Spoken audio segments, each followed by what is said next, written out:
Hello everyone, good evening. Welcome to Glance academy. दोस्तों, जैसा कि आप लोगों ने थंबनेल में भी देख लिया है, UPSC and UPPCS mains answer writing program के तहत हम लोग जीएस पेपर 1 को शुरू कर चुके हैं।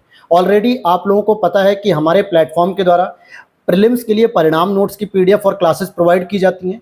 साथ ही साथ तपस्या नोट्स, जो कि प्री और मेंस दोनों के लिए इंपॉर्टेंट है, उसकी भी क्लासेस प्रोवाइड की जाती है और उसकी पीडीएफ भी मिलती है। उसी के साथ एक सबसे इंपॉर्टेंट सीरीज मैंने शुरू की थी लक्ष्य भेद नोट्स की।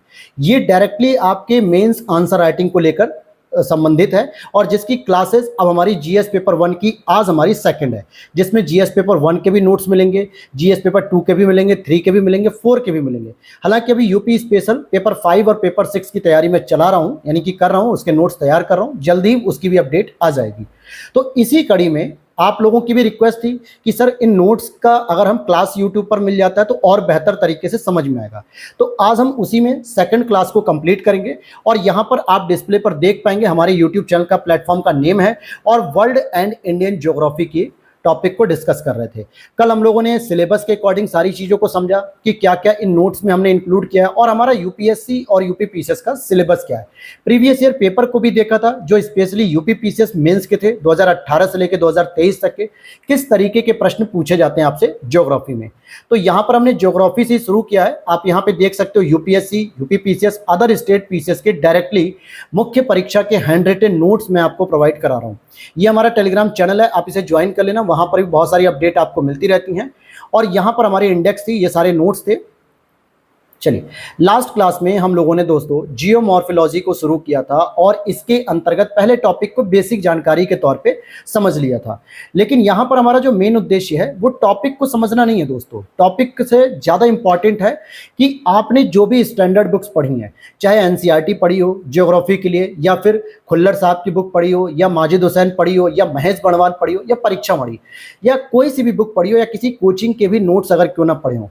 लेकिन सबसे बड़ी जो चुनौती आती है कि मेंस आंसर राइटिंग के लिए सर 150-200 वर्ड्स में एक एक टॉपिक को कैसे डिस्कस करें, एक एक क्वेश्चन को हम कैसे फ्रेम करें।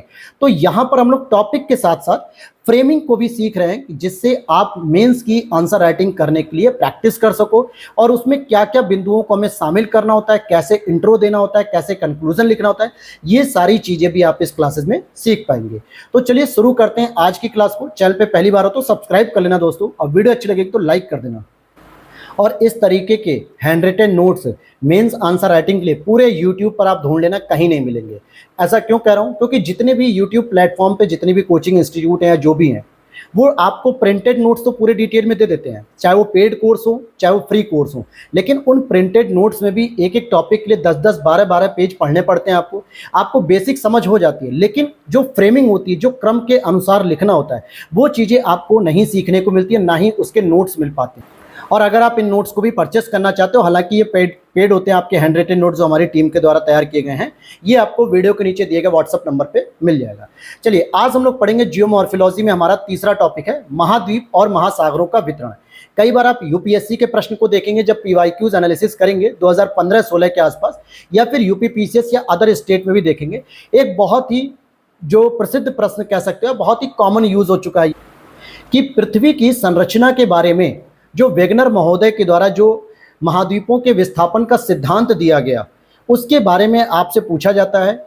या यूं कहें कि अगर प्रश्न अगर भविष्य में आ भी जाए आपके यूपीएससी या यूपीपीसीएस मेंस में या अदर स्टेट पीसीएस के मेंस में भी, कि वेगनर महोदय, ठीक है, वेगनर महोदय ने महाद्वीपों के विस्थापन का सिद्धांत दिया है, उससे संबंधित कुछ महत्वपूर्ण बिंदुओं पर चर्चा कर दिए, और साथ ही साथ ये कैसे प्रमाणित किया जाए कि हाँ वाकई महाद्वीपों का विस्थापन हुआ है, या यूं कहें कि इसके प्रमाण में आप साक्ष्यों का क्या समर्थन करते हैं। तो अब यहाँ पर सबसे कॉमन वर्ड आपको समझना है कि सर मैंने पढ़ा बहुत कुछ है, इसके साक्ष्यों के बारे में पढ़ा है, पॉइंट को पढ़ा है, इसके स्ट्रक्चर को पढ़ा है, लेकिन इसकी फ्रेमिंग नहीं कर पा रहे हैं।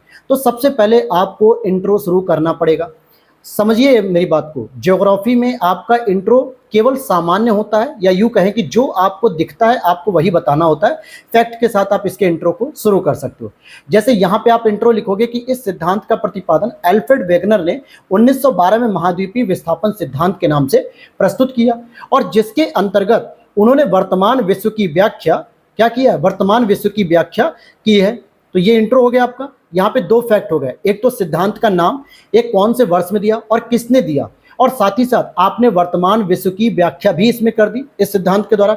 बस 2 से 3 लाइन का आपका इंट्रो कंप्लीट हो गया। अब इंट्रो के साथ साथ आपको मेन बॉडी देनी है। तो मेन बॉडी में आप क्या बताओगे कि भाई इसके कुछ मुख्य बिंदुओं पर अगर हम चर्चा करें, मुख्य बिंदुओं पर चर्चा करने से पहले अगर आप उसमें विस्थापन सिद्धांत का एक डायग्राम बना देते हो ना, तो वो बेहतर होगा और आपका प्रेजेंटेशन बाकी मेंस आंसर राइटिंग लिखने वालों से और बेहतर होगा। और जैसा प्रेजेंटेशन आपको अभी डिस्प्ले पर दिख रहा है जो मैंने बनाया है, अगर ऐसा प्रेजेंटेशन बना दोगे तो एग्जामिनर पहली ही नज़र में सारी चीज़ें समझ लेगा कि हाँ, हमारे पृथ्वी की उत्पत्ति कुछ यहाँ से हुई थी और आज हम यहाँ पर पहुँच चुके हैं वर्तमान में। तो कहीं ना कहीं वो आपको वेटेज देगा और 1 से 2 नंबर अगर आपको एक्स्ट्रा मिल रहा है हर एक क्वेश्चन में इस तरीके से, तो डेफिनेटली आप टॉपर की लिस्ट में भी आ जाओगे। लेकिन तरीका आपका प्रेजेंट करने का अच्छा होना चाहिए। जैसे मैंने यहाँ पे लिखा है, जैसे अगर आप यहाँ पर देखोगे कि सबसे पहले एक पृथ्वी का टुकड़ा जो था, यानी पृथ्वी जो था, इसमें एक पैंथालसा नाम से समुद्र हुआ करता था, या महासागर कह सकते हो, पैंथालसा सी के नाम से। और दूसरा एक उसमें स्थल खंड का टुकड़ा था जिसको पेंजिया कहा जाता था। अभी हम इसके मेन बिंदु पर चर्चा करेंगे जो आपको मेन बॉडी में एग्जाम में लिखना है, लेकिन थोड़ा सा इस कॉन्सेप्ट को भी समझना जरूरी है। और मैं ये मानकर चल रहा हूँ कि आप लोगों ने कोई ना कोई एक बेसिक बुक पढ़ी होगी। बस यहाँ पर हमें मेंस के नोट्स को किस तरीके से प्रेजेंट करना है और साथ ही साथ किस तरीके से आपको आंसर राइटिंग करनी है, क्योंकि कुछ नोट्स आपके जैसे ही कंप्लीट हो जाएंगे, यानी अगस्त के अंदर ही अंदर, तो सितंबर से हम लोग लाइव आंसर राइटिंग प्रोग्राम शुरू करेंगे और जिसमें आप आंसर राइटिंग के फोबिया को, डर को बाहर निकालेंगे और धीरे धीरे अपनी आंसर राइटिंग की प्रैक्टिस को, स्किल को डेवलप करेंगे। तो यहाँ पर आपने ये देख लिया। फिर आपने बताया कि कुछ समय बाद, यानी कि कई हजारों साल बाद, फिर दोबारा परिवर्तन होता है कि ये जो आपका होता है पेंजिया, ये 2 टुकड़ों में टूट जाता है, जिसको एक हम लॉरेंसियन कह देते हैं, लॉरेंसिया, और दूसरा आपका क्या कहलाता है, लॉरेसिया के बाद गोंडवाना कहलाता है। ठीक है। और इन दोनों स्थल खंडों के बीच में क्या देखने को मिलता है, टेथिस सागर। क्या देखने को मिलता है, टेथिस सी मिलता है। फिर इसका और विस्थापन होता है, यानी और इसका विखंडन होता है। अगर हम विखंडन की बात करें तो यहां से जो लॉरेंसिया वाला पार्ट है, जो उत्तरी गोलार्ध को डेवलप करता है, जिसमें स्पेशली नॉर्थ अमेरिका और यूरेशिया, जो आज का रसिया है, यूरोपीय देश हैं या चाइना वगैरह, ये सभी के सभी लॉरेंशियल तुल्य में आते हैं, यानी उत्तरी गोलार्ध के हिस्से हो गए। वहीं गोंडवाना के अंतर्गत आपको south America, Africa continent, India, Australia, Antarctica, ये सभी आपके दक्षिणी गोलार्ध से संबंधित थे। फिर इसके बाद और भी जब समय पीरियड बीतता गया हजारों साल बाद, तो इन महाद्वीपों का और विस्थापन हुआ। इनका विस्थापन और होने के बाद जो आज के वर्तमान विश्व में है, देखिए यहाँ पे मैंने लिखा है, एग्जामिनर समझ जाएगा कि हाँ भाई आज हमारा वर्तमान विश्व ये है, लेकिन वेगनर महोदय ने बताया कि किस तरीके से इसकी शुरुआत हुई थी। तो बताएंगे हम कि आज नॉर्थ अमेरिका है और यहाँ पे यूरोप है, यूरोप और नॉर्थ अमेरिका के बीच में अटलांटिक ओशन का निर्माण हुआ। फिर नीचे साउथ अमेरिका, यहाँ पे अफ्रीका, यहाँ पे अंटार्कटिका, यहाँ ऑस्ट्रेलिया, और यहाँ पर ही आपको दिखा देना है इंडिया, जो उत्तरी गोलार्ध में चला गया है। ध्यान समझना, गोंडवाना लैंड से निकलकर वो किस में चला गया, उत्तरी गोलार्ध में चला गया। अच्छा, लॉरेंशियल को कुछ लोग अंगारा लैंड भी कहेंगे, तो कोई कंफ्यूजन नहीं होना है आपको। अब यहाँ पे आप मेन बिंदु में क्या लिखोगे दोस्तों, आपने डायग्राम बता दिया, एग्जामिनर को समझ में आ गया कि आपका प्रेजेंट करने का तरीका बेहतर है। आपने कुछ मुख्य बिंदुओं की चर्चा कर ली कि किस प्रकार से वेगनर महोदय ने अपने सिद्धांतों की व्याख्या की। अब व्याख्या में आपको बताना क्या है कि महाद्वीपीय क्रस्ट सियाल से निर्मित है। सियाल का मतलब क्या होता है, सिलिका और एल्यूमिनियम। SI मतलब सिलिका और AL मतलब एल्यूमिनियम। क्रस्ट का मतलब क्या होता है, जो स्थल खंड की क्रस्ट होती है, जो यहाँ पे ये जो स्थल खंड है इनकी क्रस्ट की बात करें। और महासागरीय जो क्रस्ट है, जो महासागर वाली क्रस्ट है, उसका निर्माण सीमा से हुआ है। सीमा का मतलब हो गया सिलिका और मैग्नीशियम, तो इनसे निर्माण हुआ है। साथ ही साथ फिर आप और भी चीजें बताओगे अपने पॉइंट में कि बृहद महाद्वीप का निर्माण पेंजिया और बृहद महासागर का निर्माण पैंथालसा से हुआ। तो ये आप बता दोगे कि स्थल खंड पे जो यहाँ पर आप देख रहे हो कि ये जो बहुत बड़ी मात्रा में जो महासागर दिख रहा है, इसको हम पेंजिया कहेंगे, मतलब पैंथालसा, और स्थल खंड का जो विस्तार दिख रहा है वो आपका क्या कहलाएगा, पेंजिया कहला देगा। फिर इसके बाद आप और व्याख्या करोगे कि आखिरकार इनका विखंडन पेंजिया का 2 टुकड़ों में कैसे हुआ। तो आप और व्याख्या बताओगे कि चंद्रमा के आकर्षण एवं पृथ्वी के गुरुत्वाकर्षण बल से पेंजिया का विखंडन हो गया, और पेंजिया का विखंडन 2 भागों में हुआ। उत्तर में अंगारा लैंड कहते हैं और दक्षिण में इसको गोंडवाना लैंड कहते हैं। अब मुझे यहाँ पर बताइए, अभी तक जितने भी आपने 4 से 5 बिंदु पढ़े, क्या कहीं पर भी किताबी भाषा लिखी है? क्या कहीं पर भी अमूर्त भाषा लिखी है? क्या कहीं पर भी हमने कुछ इस तरीके से कल्पनाओं से भरी बातें लिखी है क्या? क्योंकि कल्पना से भरी हुई बातें और अमूर्त भाषा या किताबी भाषा अगर आप लिखोगे तो या तो आपका आंसर बढ़िया नहीं लिखा जाएगा, या फिर एग्जामिनर समझ जाएगा कि आप रटे रटाए पैटर्न को लिख रहे हो और आप स्पष्टीकरण नहीं दे रहे हो, चीज़ों को सही तरीके से बता नहीं रहे हो। जबकि यहाँ पे इन नोट्स में आपको पूरी मूर्त बातें जो एकदम दिख रही हैं और जो दुनिया में हमें महसूस किया गया, यानी वैगनर ने जो महसूस किया, जो चीज़ें देखी, वही तो आप बता रहे हो। कोई बातों को घुमाना नहीं है। जैसे कहते हैं ना, गोल गोल घुमाओगे तो एग्जामिनर भी गोल गोल घुमा के पेन को 0 कर देता है, यानी नंबर अच्छे नहीं देता है। तो आप अगर एग्जामिनर को आंसर राइटिंग में बढ़िया चीज प्रेजेंट करके दोगे, सीधे तथ्यों पे बात करोगे, इधर उधर की बातें नहीं करोगे, तथ्यों की बात करोगे, तो एग्जामिनर आपसे इंप्रेस होगा और आपके अच्छे मार्क्स देगा। और साथ में कोशिश करना कि थोड़ा राइटिंग आपकी अच्छी हो, जैसे मैंने यहाँ पे लिखा है, ठीक है, तो आपको 1 नंबर का वेटेज एक्स्ट्रा मिल जाएगा। अब आप और बताओगे कि सर ठीक है, हमने बता दिया कि चंद्रमा और पृथ्वी के आपस में आकर्षण और गुरुत्वाकर्षण बल की वजह से पैंजिया का विखंडन हो गया, 2 पार्ट में टूट गए। इसके बाद जब हम और हजारों साल बाद आगे बढ़ते हैं तो क्रिटेशियस युग तक जब हम आते हैं, क्या करते हैं, क्रिटेशियस युग तक आते हैं तो अटलांटिक महासागर का निर्माण हो जाता है। अब अटलांटिक महासागर कहाँ पे देखोगे ना, नॉर्थ अमेरिका और यूरोप के बीच में अटलांटिक महासागर, और ये किसका पार्ट है, उसी पैंथालसा का पार्ट है जो बड़ा सा महासागर था। फिर और हम आगे चलते तो टर्सरी युग में हमें हिंद महासागर का निर्माण देखने को मिलता है। फिर पैंथालसा के संकुचन से प्रशांत महासागर का भी निर्माण हो जाता है, यानी अटलांटिक मिला, हिंद महासागर मिला, और पैंथालसा का जब संकुचन होता है, क्योंकि जब स्थल खंड का विस्तार हो रहा है दोस्तों, हर एक महाद्वीप अलग अलग भूमिका निभा रहा है। नॉर्थ अमेरिका अलग भाग रहा है, साउथ अमेरिका अलग जा रहा है, अफ्रीका अलग जा रहा है और इंडिया अलग जा रहा है। तो इस वजह से जो स्थल खंड के विस्तार होने की वजह से महासागर संकुचित होने लगा, अर्थात पैंथालसा संकुचित होने लगा, और फिर वही एक बहुत बड़े महासागर के रूप में तब्दील हो गया, जिसको हमने महासागर क्या नाम दिया, प्रशांत महासागर कहा। अब यहां तक आपने एग्जामिनर को बता दिया कि सर जो वैगनर महोदय थे उन्होंने कुछ सिद्धांतों, यानी अपने सिद्धांत की व्याख्या इन निम्न बिंदुओं के माध्यम से की है। लेकिन अभी एग्जाम में क्वेश्चन का दूसरा पार्ट तो बाकी है।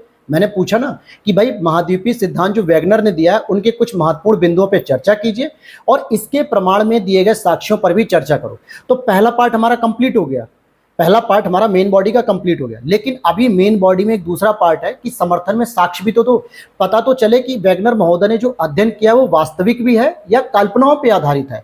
तो ठीक है, हम प्रूफ करेंगे। समर्थन में साक्ष्य हम क्या देंगे कि महाद्वीपों का परस्पर जुड़ाव देखने को मिलता है। जैसे अगर आप देखोगे यहाँ पे कि साउथ अमेरिका का पूर्वी तट और अफ्रीका का पश्चिमी तट आपस में जोड़ दिया जाए तो एक जैसे चिपक जाएंगे। इसी तरीके से भारत का पश्चिमी कगार और मेडागास्कर का हिस्सा अगर आपस में जोड़ दिया जाए तो ये एक जैसे बन जाएंगे। कैसे पता चलेगा, अगर आप यहाँ पे देखोगे तो अगर आप ओरिजिनली मैप में देखोगे तो ये वाला जो हिस्सा है ना अमेरिका का, ये आपके अफ्रीका कॉन्टिनेंट से ऐड हो सकता है। यहाँ पे जो मेडागास्कर का हिस्सा है वो जाके यहाँ खंबात की खाड़ी में अटैच हो सकता है। और इसी तरीके तो ये आप क्या करना, जैसे मैंने तो यहाँ पे एक बड़ा सा डायग्राम बना दिया है, आप क्या करोगे अगर आंसर राइटिंग कर रहे हो तो यहाँ पर ही आप एक छोटा सा डायग्राम बना दो जिसमें साउथ अमेरिका को दिखा दो कुछ इस तरीके से, ऐसे करके जो है कि साउथ अमेरिका के बारे में कुछ इस तरीके से, और अफ्रीका कॉन्टिनेंट को भी आप इस तरीके से दिखा दो ताकि यहाँ पे एक जुड़ाव दिखना चाहिए। और ऐसे ही आप भारत का जुड़ाव दिखा सकते हो। दूसरा, अपने व्याख्या दी कि तट के किनारे जो भ्रंश तल का निर्माण हुआ है वो महाद्वीपों के विखंडन से ही संभव हुआ है। जैसे अगर आप भारत की ही बात करो, अगर आप भारत की ही बात करते हो तो आपको पता है कि यहाँ पे जो पश्चिमी घाट वाला हिस्सा है, पश्चिमी तट वाला, यहाँ पर जितनी भी नदियाँ आती हैं वो एस्चुरी का निर्माण करती हैं, यानी ज्वार नदमुख का, क्योंकि यहाँ पे बहुत गहरे पॉइंट मिलते हैं, ठीक है। और जबकि वही पूर्वी क्षेत्र में आप देखो तो सारी नदियां डेल्टा बनाती हैं। इसका मतलब क्या हुआ कि जब ये कहीं ना कहीं कभी ना कभी हजारों करोड़ों साल पहले टूटा होगा किसी स्थल खंड से, तभी तो यहाँ पे एक गर्त का निर्माण हो पाया है, एक कहीं ना कहीं भ्रंश तल का निर्माण हुआ है। तो और यही विशेषता आपको मेडागास्कर और अफ्रीका कॉन्टिनेंट के जो दक्षिणी अफ्रीकी हिस्से हैं उसमें भी देखने को मिलते हैं। तो ऐसा लगता है कि हाँ बिल्कुल ये बातें सही हैं वैगनर साहब की। अच्छा, एक और इन्होंने प्रमाण दिया है कि संरचनात्मक और स्तरिक प्रमाण, अर्थात कि स्थल खंड पे जो प्रमाण हमें मिलने चाहिए थे, जैसे अफ्रीका, जैसे यहाँ पे देखो ब्राजील और पश्चिमी अफ्रीका के समुद्री तटों से 2000 मिलियन वर्ष पुरानी चट्टानें मिली हैं। ये कैसे संभव हो सकता है कि ब्राजील में जो विशेषताओं से युक्त चट्टान मिली है वही विशेषताओं से युक्त हमारी अफ्रीका कॉन्टिनेंट में मिल रही है, पश्चिमी अफ्रीका में, गिनी के तट के आसपास? ये कैसे संभव है? इसका मतलब है कि हजारों करोड़ों साल पहले ब्राजील कहीं ना कहीं अफ्रीका से कनेक्ट होगा और इस वजह से ये प्रमाण यहाँ पे प्रमाणित माना जा रहा है। अच्छा, ये तो हो गया चलो स्थल खंड के अजैविक घटकों का। जैविक घटकों का भी दोस्तों प्रमाण मिला। क्या प्रमाण मिला जैविक घटकों का? आप यहां पे देखोगे, जैविक घटकों की बात करें तो जीवाश्म के वितरण को भी देखा जाए। जैसे मेसोसोरस के जीवाश्म ब्राजील और दक्षिण अफ्रीका में समान रूप से पाए गए, या फिर सरीसृप जीवी जिसे हम लेमिंग कहते हैं, इसका जीवाश्म नॉर्वे, स्वीडन और नॉर्थ अमेरिका में समान रूप से मिला। भाई एक चीज तो समझ में आती है कि जीवाश्म घटक कैसे एक जगह से दूसरी जगह चला जाएगा। सोचो, ब्राजील कहाँ है, साउथ अफ्रीका कहाँ है, दोनों के बीच में दक्षिणी अटलांटिक ओशन है। क्या ये जीव हजारों साल पहले इन महासागर को तैर के पार कर गए थे क्या? आज तक तो कोई जीव ऐसा नहीं हुआ जो महासागर को तैर के पार कर जाए। ये तभी संभव है जब स्थल खंड जुड़े होंगे और वहां से जीव तैर घूमते फिरते जो है कि विचरण करते हुए साउथ अफ्रीका चले गए। या फिर नॉर्वे, स्वीडन में पाए जाने वाले लेमिंग नाम का जो जीव है, बर्फीला जीव है, वो कैसे नॉर्थ अमेरिका के कनाडा वाले जोन में देखने को मिल रहा है? क्या उसने उत्तरी अटलांटिक महासागर को पार किया था क्या नाव से? ऐसा तो संभव नहीं है। ये तभी संभव है जब ये आइलैंड आपस में स्थलखंड जुड़े होंगे और उन पे ये जीव विचरण करते हुए पहुंच गए। तो ये ऐसे प्रमाण देखने को मिले जिससे ऐसा लगता है कि बात इनकी बिल्कुल ठीक है। तो अब यहाँ पर आपका जो प्रश्न था उसका उत्तर कंप्लीट हो गया। अभी हम बाकी 2-3 की बात नहीं कर रहे हैं, ठीक है? उसका उत्तर क्या हो गया? कंप्लीट हो गया। अब इतने ही चीज़ों को लिखने, आपके 200 वर्ड का आंसर भी कंप्लीट हो गया। और आपने क्या क्या चीज़ ऐड कर दी कि भाई आपने इंट्रो दे दिया, वेगनर महोदय ने 1912 में दिया। मेन बॉडी में कुछ उनकी विशेषताएं बताई, मुख्य बिंदु बताए कि कैसे उनका विभाजन हुआ, कौन कौन से युग में उनका विभाजन हुआ, कौन कौन से युग में पैंथालसा संकुचित हुआ, हिंद महासागर बना, ये सब चीज़ें। और प्रमाण के रूप में साक्ष्य भी प्रस्तुत कर दिए। अब यहाँ पर आप कंक्लूजन भी लिख सकते हो कि उपयुक्त साक्ष्यों से यह बिल्कुल प्रमाणित हो जाता है कि वेगनर महोदय ने जो भी अध्ययन किया वो कल्पनाओं में न रह के वास्तविकता के आधार पर किया। तो ये भी आप लिख सकते हो। अब अच्छा ये बताओ, अगर समाज की कोई समस्या पूछी जाए, राजनीति की कोई समस्या पूछी जाए, अर्थव्यवस्था की कोई समस्या पूछी जाए, तो इनका तो आप हमेशा निष्कर्ष भविष्य के आधार पे दोगे कि हमें ये रणनीतियां अपनानी चाहिए और इससे जो है कि हम अपनी अर्थव्यवस्था को सुधार सकते हैं, समाज को सुधार सकते हैं, राजनीतिक व्यवस्थाओं को सुधार सकते हैं, या फिर आप कुछ स्ट्रेटजी बताओगे। लेकिन ज्योग्राफी में जो चीज़ आपको दिख रही है आप उसका क्या बताओगे कि नहीं ऐसा नहीं होना चाहिए था, या आगे चल के इनका और भी खंडन होना चाहिए था, ऐसा तो नहीं बताओगे ना। तो ज्योग्राफी में कंक्लूजन भी आपका स्टैटिक होता है, अर्थात कि फैक्चुअल आधारित हो जाता है। तो बस आपको व्याख्या के आधार पे लिख देना होता है। यहां से आपका एक प्रश्न कंप्लीट हो गया। एक प्रश्न हमने कल कंप्लीट किया था, एक आज कंप्लीट कर लिया। अब यहाँ पर देखिए, ये क्लास दोस्तों मुश्किल से 35 से 40 मिनट की रहती है। और कल एक भाई का कमेंट आया था कि सर ये क्लास कितने दिन में कंप्लीट हो जाएगी। देखिए, ये पूरे मेंस ओरिएंटेड जो आंसर राइटिंग के नोट्स हैं कि आपको मेंस के बारे में कैसे लिखना होता है, क्या क्या बॉडी में प्रेजेंट करना होता है, ये सारी चीज़ों पे हम डिस्कस कर रहे हैं। मैं पूरी कोशिश करूंगा कि एक सब्जेक्ट की क्लास मैक्सिमम से मैक्सिमम 15 क्लासेस जाएं। लेकिन मैंने आपको ये भी बताया था कि हम 2 सब्जेक्ट की क्लास पैरेलल लेके चलेंगे। 2 से 3 दिन ज्योग्राफी और 2-3 दिन मॉडर्न हिस्ट्री को शुरू करेंगे जीएस पेपर 1 में। फिर धीरे धीरे हम जीएस पेपर 2 में भी आएंगे, GS paper 3, GS paper 4, GS paper 5, 6 सभी कुछ कंक्लूड करेंगे। और ये पैरेलल चलता रहेगा। प्रीलिम्स की आप अपनी तैयारी करते रहो, लेकिन डेली बस आधे घंटे की क्लास अगर देख लोगे तो आपके मन में जो मेंस के लिए जो प्रॉब्लम है, तनाव है, कि मिथ है कि कैसे हम इसे कर पाएंगे, ये चीज़ें आपकी सही डायरेक्शन में आने लगेंगी। और साथ ही साथ अगर आप इनकी पीडीएफ को परचेस कर लेते हो तो आपके लिए और एक सुविधा हो जाएगी कि आपको ये नोट्स लिखने नहीं पड़ेंगे, वीडियो देख के आपके पास इजीली हो जाएंगे। और इतना स्पेस मैंने इसमें दे रखा है हर जगह साइड में भी कि आप इसमें कोई भी वैल्यू एडिशन आराम से कर सकते हैं। क्लियर होगी बात? चलिए आगे देखते हैं। अच्छा, महासागर के साथ साथ मतलब कि महाद्वीपों के विस्थापन के साथ साथ एक सिद्धांत दिया था, सागर नीतल प्रसरण सिद्धांत, जो कि हैरी हेस ने 1961 में दिया था। हालांकि इसका यूज मैं ज्वालामुखी वाले पॉइंट में कर दूंगा।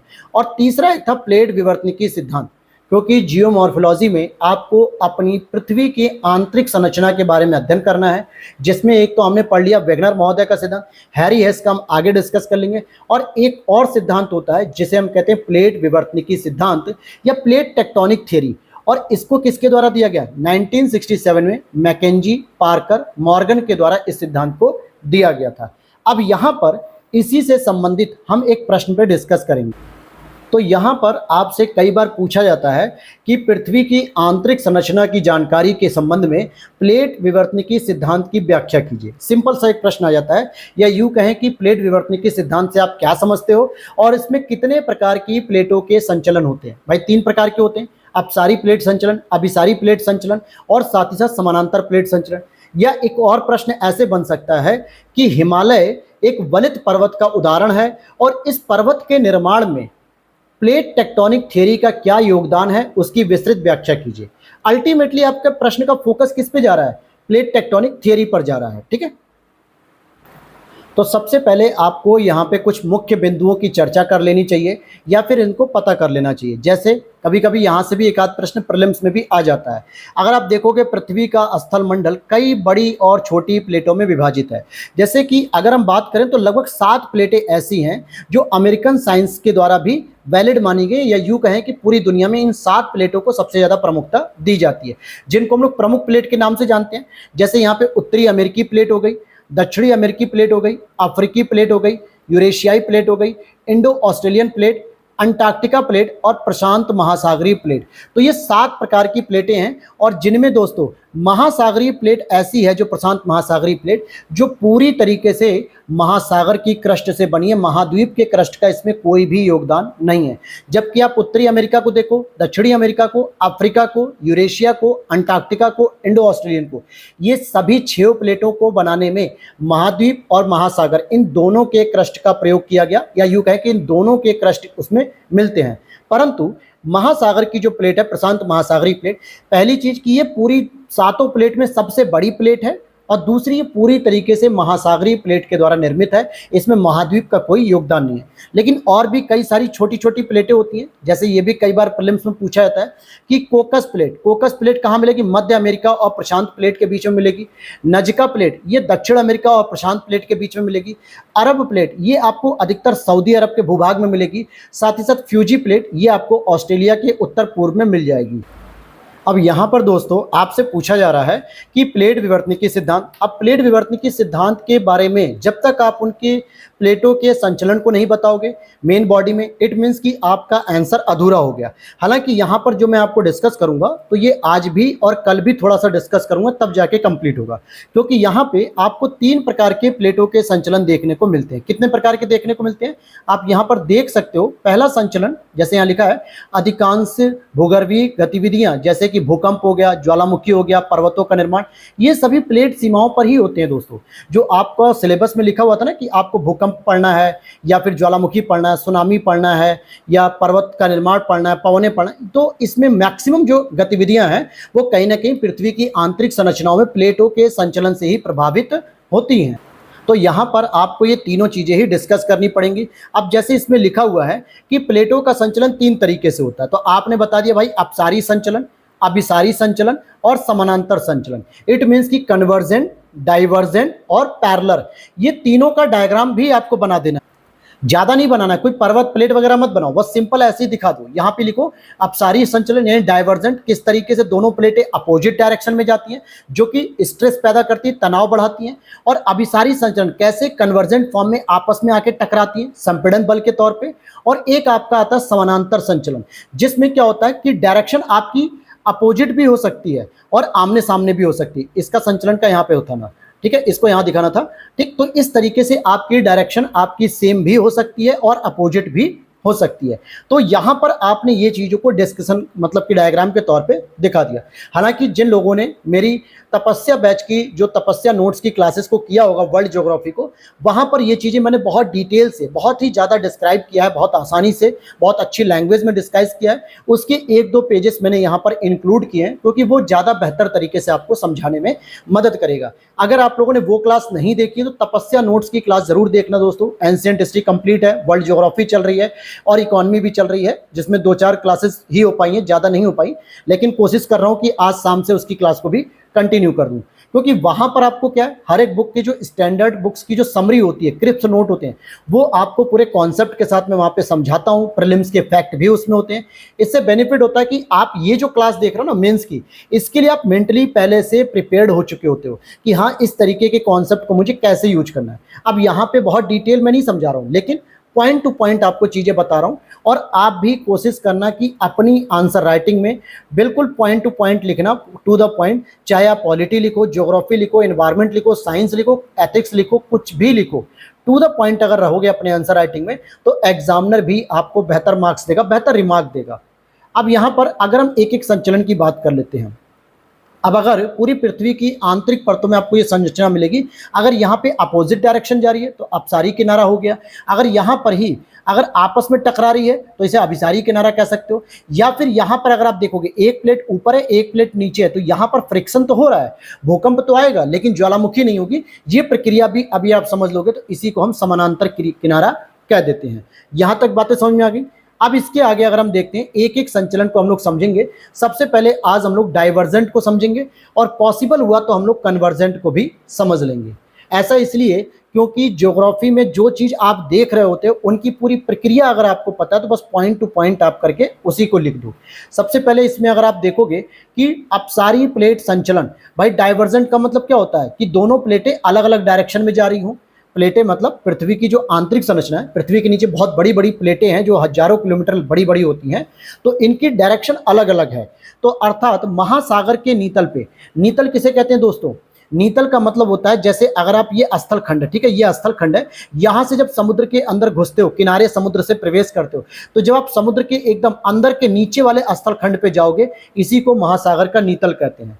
और सामान्यतः अपसारी प्लेट संचलन की जो क्रियाविधि होती है ये आपको महासागर के नीतल पर ही देखने को मिलेगी, इसीलिए हम इसको कहते हैं कि महासागर के नीतल पे भ्रंश घाटी के समीप, भ्रंश घाटी का मतलब क्या होता है? जहां पर थोड़ा थोड़ा सरफेस टेंशन, यानी ये प्लेट इधर जा रही है लेफ्ट, ये प्लेट राइट जा रही है, इसकी वजह से उन प्लेटों के बीच में, यानी उस महासागर की प्लेट में या महासागर के नीतल पे थोड़ा सा गर्त बना होगा, थोड़ा सा गैप हुआ होगा, और वो गैप क्या कहलाता है? भ्रंश घाटी कहलाती है। और उसी के समीप अपसारी प्लेट संचलन जब दोबारा होने लगता है तो एक तनाव मूलक बल उत्पन्न होता है। जैसे होता है ना, कई बार आप किसी दोस्त से क्या होता है तनाव में आ जाते हो, या बॉयफ्रेंड गर्लफ्रेंड क्या होते हैं अक्सर जो है कि तनाव में आते हैं, हस्बैंड वाइफ के बीच में झगड़ा हो जाता है, तो एक दूसरी डायरेक्शन में जाएगा और एक दूसरी डायरेक्शन में जाएगा, ठीक है, तो इसे कहते हैं तनाव उत्पन्न होने के बाद यहां पे भ्रंशन की क्रिया होती है। यानी कि यहां पे क्या होता है, इस पॉइंट पे भ्रंशन की क्रिया हो रही है, अर्थात दरारें पड़ रही हैं और ये दरार बढ़ रही है, जिसकी वजह से आप देखोगे तीव्र गति से कंपन होता है। भाई अगर आपके हाथ में कोई प्लेट है, कोई कागज है, कोई बर्तन है, कोई बेड है, कोई लकड़ी है, तो जब आप उसे तोड़ते हो अलग अलग डायरेक्शन में तो थोड़ा सा कंपन महसूस होता है। और यहां तो दोस्तों पृथ्वी टूट रही है, अर्थात पृथ्वी की आंतरिक परतों में भ्रंशन हो रहा है, तो भाई पृथ्वी बहुत तेजी से तो हिलेगी, और वही जो कंपन होता है उसे ही हम कह देते हैं भूकंप आ गया। भाई भागो जल्दी से, बिल्डिंग से बाहर निकलो, भूकंप आ गया। तो भूकंप कुछ और नहीं है, महासागर के नीतल पर जब उठता है तीव्र गति से कंपन होता है भ्रंशन होने से, तो भूकंप होता है, और इसी भूकंप से सुनामी पैदा हो जाती है। आगे बताऊंगा मैं आपको कि भाई समुद्र के अंदर जब भूकंप होता है तो समुद्र की जो लहरें होती है वो इतनी तेजी से तटों के किनारे आके टकराती हैं कि वो सुनामी का रूप ले लेती हैं। सामान्यतः जापान, फिलीपींस, इंडोनेशियाई द्वीपों के आसपास बहुत तेजी से टकराती हैं, क्योंकि समुद्र का पानी भूकंप की वजह से बहुत ऊपर उठते हुए तटों के किनारे आता है। और साथ ही साथ एक दूसरा इम्पैक्ट पड़ता है जिसे हम कहते हैं भ्रंश घाट की, भ्रंश घाटियों की चौड़ाई बढ़ जाती है।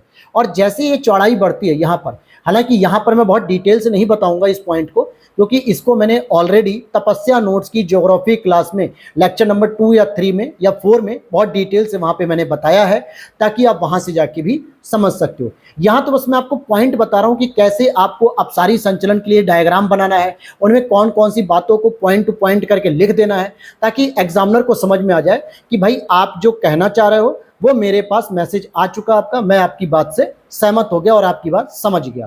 क्योंकि मैंने आपको बताया था जीएस पेपर 1 के हम जो क्लासेस को लेकर आ रहे हैं, इसमें हम ये भी सीखेंगे कि किस तरीके से मेंस के आंसर राइटिंग में किन किन बिंदुओं का हमें ध्यान रखना है।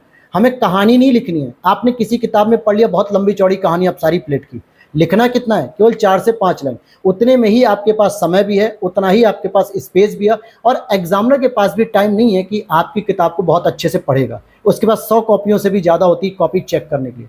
तो लिमिटेड चीज़ों में लिखना है तो हमें अच्छी भाषा का प्रयोग करना पड़ेगा।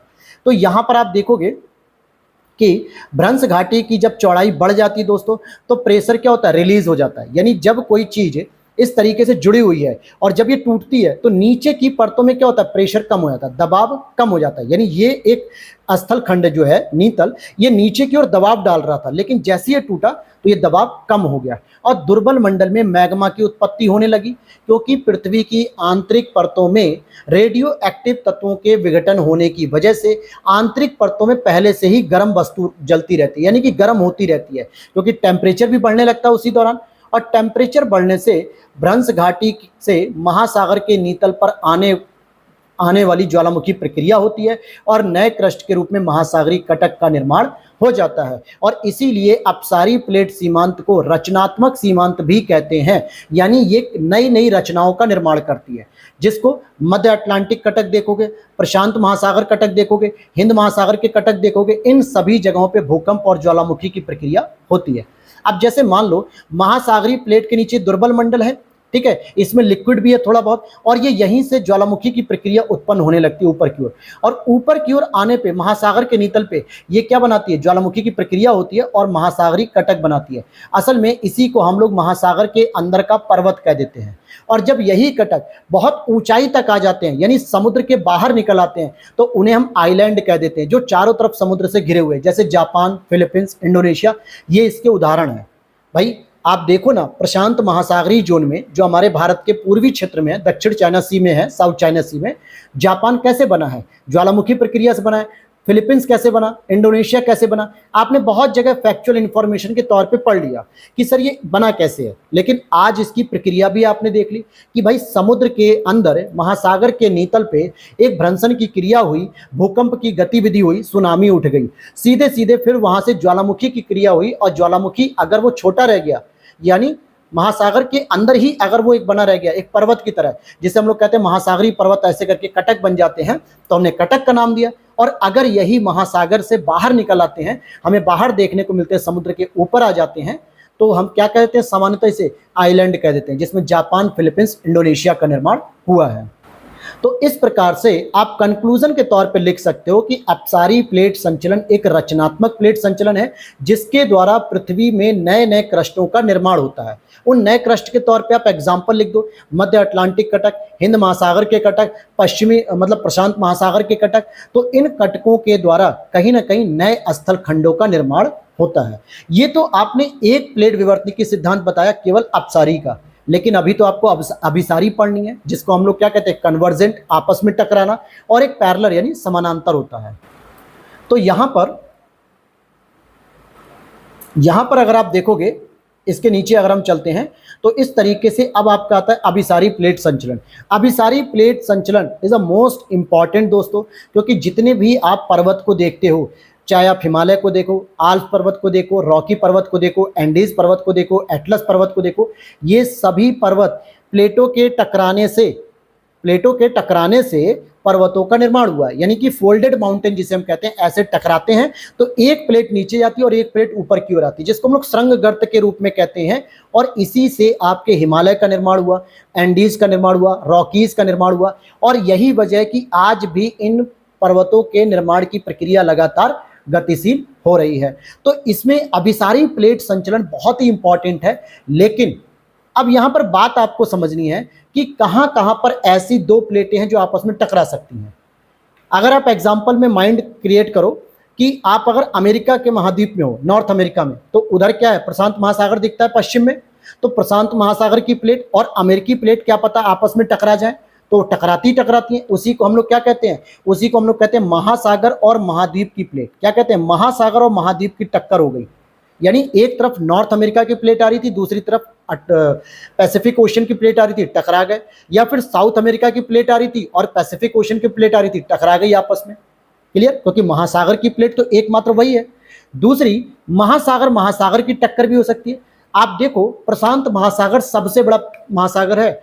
अमेरिका की तरफ जो पश्चिमी प्रशांत महासागर है, अर्थात पूर्वी प्रशांत महासागर कह सकते हैं, उसकी घूमने के बाद ऐसे करके अगर आप गोल घूम के आओगे तो आपको चाइना, रसिया, जापान इस क्षेत्र में भी देखने को मिलता है। तो इनकी भी आपस में टक्कर हो जाती है, महासागर टक्कर होती है। तीसरा, महाद्वीप भी टकरा जाते हैं। जैसे यूरेशियन प्लेट इंडियन प्लेट से टकराती है।